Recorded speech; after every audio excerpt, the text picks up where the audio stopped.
What's going on, guys? It's Orphanslayer, and I've got a quick tutorial for you guys. I'm going to be showing you how to do this effect that I did in a mini a while ago. But yeah, this is a pretty simple effect, but it looks pretty cool. So basically, to start off, I got two clips. You got your one in the back that you're going to be transitioning from, and you got your one in the front that you're going to be transitioning to. Generally, you're going to want to have a scope or something that you can mask out in front. It doesn't have to be a scope. You could do something like a Spartan and an angle or something. That's in Halo, of course. You can apply this to any game, whatever. But basically, I'm going to be doing this with still images just to save time and effort. But you can do this with anything. You can Twixtor it. You can do it with a full moving video, whatever you want. But anyway, I'm just gonna take the times here and make it still images, and there's no color correction in this or anything. I didn't bother.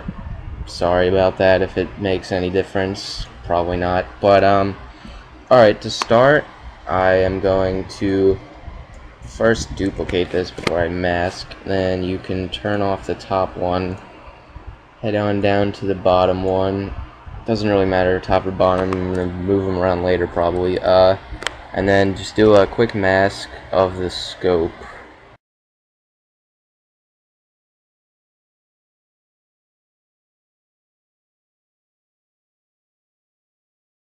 Obviously you guys are going to want to play with this a little bit, like play with these things to make the mask a little bit nicer.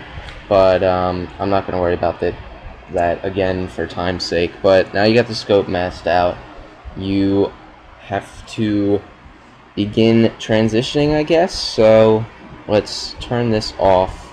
We're gonna make a layer, new, solid, make it comp size and black, and then do effect, generate grid. You're gonna get yourself a wonderful grid. You can screw with this, the anchor in the corner, to decide how much you want your grid to be spaced. This works, whatever.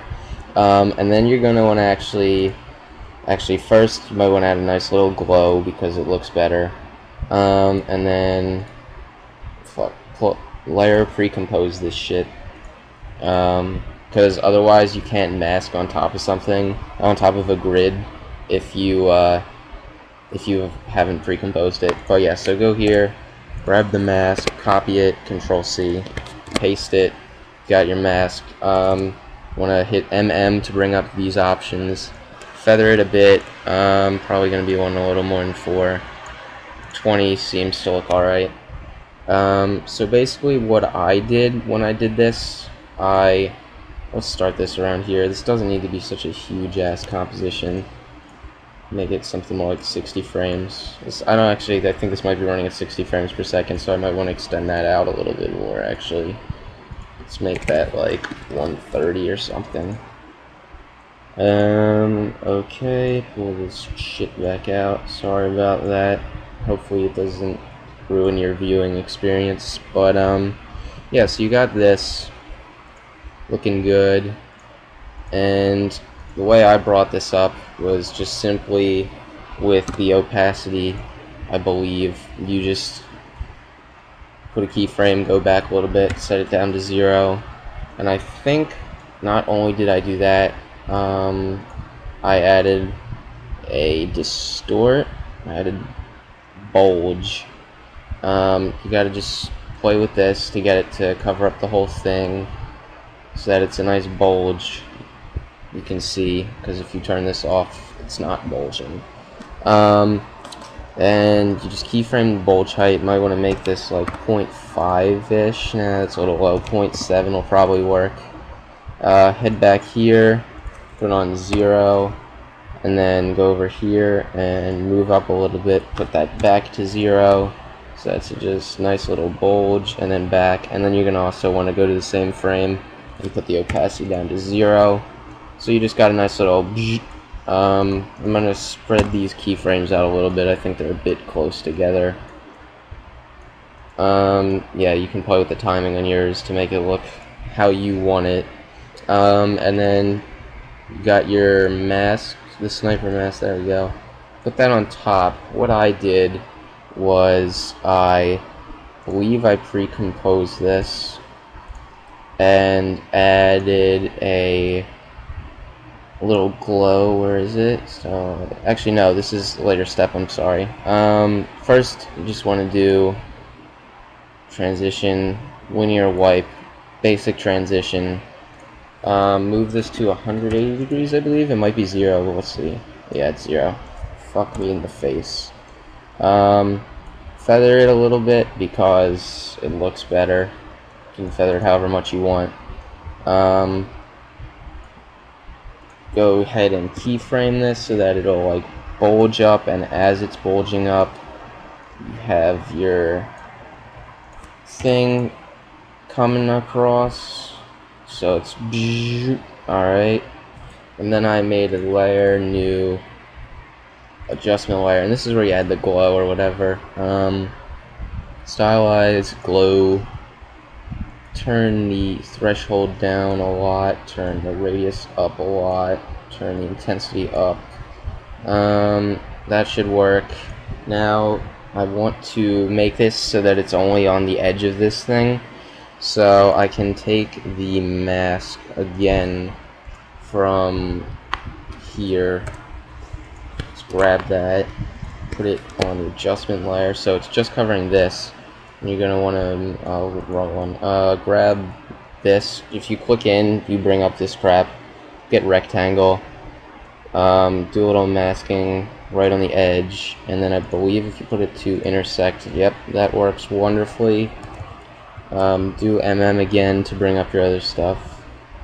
Feather the mask out a tad, and then you are gonna want to go to your mask path, keyframe that, head to the front where you just began your little thing, and grab your mask and move it on up to the top so that it's off of it, so then you can move down to the bottom when it finishes, and bring your mask again all the way off so that when you drag it along, you should have a nice little glow going on top of your thing as it goes, which is nice.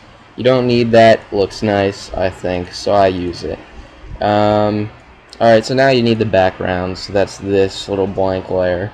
Basically what I did, I just went and made a new solid, made a comp size, brought up a grid again, so I'm going to go to generate grid. Again, screw with your anchors and shit so that you have whatever size grid you want. You can go ahead and put this below your scope, and then what I did, well, you're gonna have to layer first add a glow because it looks pretty. Alright, good. Layer, pre-compose, so you can do some masking. Looking good. I actually don't even know, yeah, you don't even need to do any masking, so never mind, but you should still pre-compose it so that doing other effects it looks better. I don't know if it actually does anything, but I just pre-compose stuff because it's good to do. Keep your shit organized. But again, bulge, pull this up, make it all wonderful like this, and basically we're just doing the same thing as we did before. Again, find the time when it's about here, somewhere near the end, maybe a little bit earlier. About here, I guess, that works. And wait, I gotta check something. I'll do that, I'll worry about that later. Alright, about here, and you're gonna want to go and keyframe your bulge height and move this out a bit. Put the height, oh god, put the height down to 0 so you get a nice little bulge again, and back to 0. So you got this followed by that, and just bring up your opacity as well and put it to 0, so you got a and then back to 0. Hopefully that looks alright. And alright, you got your little this.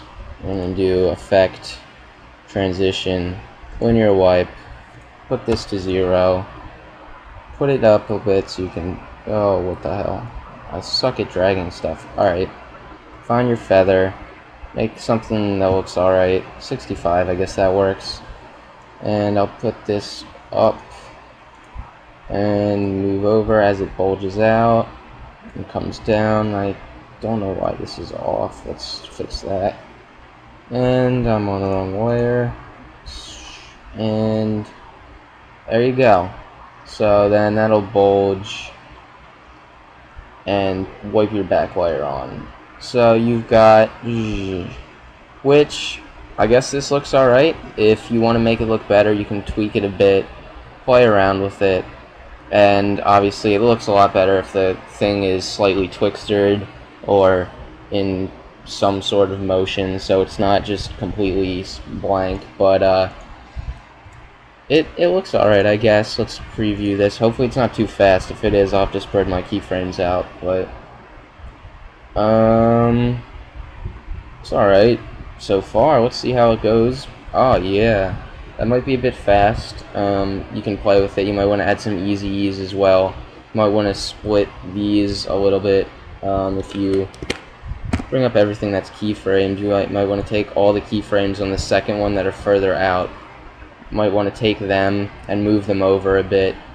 Do a little bit of rematching upping.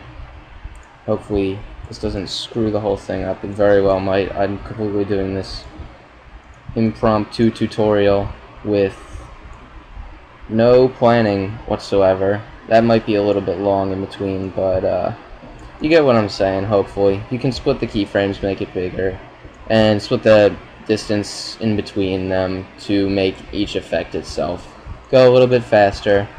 But anyway, that's it. Hopefully you guys learned at least something, even though this tutorial wasn't the best. That's about it. Expect more tutorials and commentaries and minis and montages and all that good stuff from me in the not so distant future. But that's it. Thanks for watching, everyone.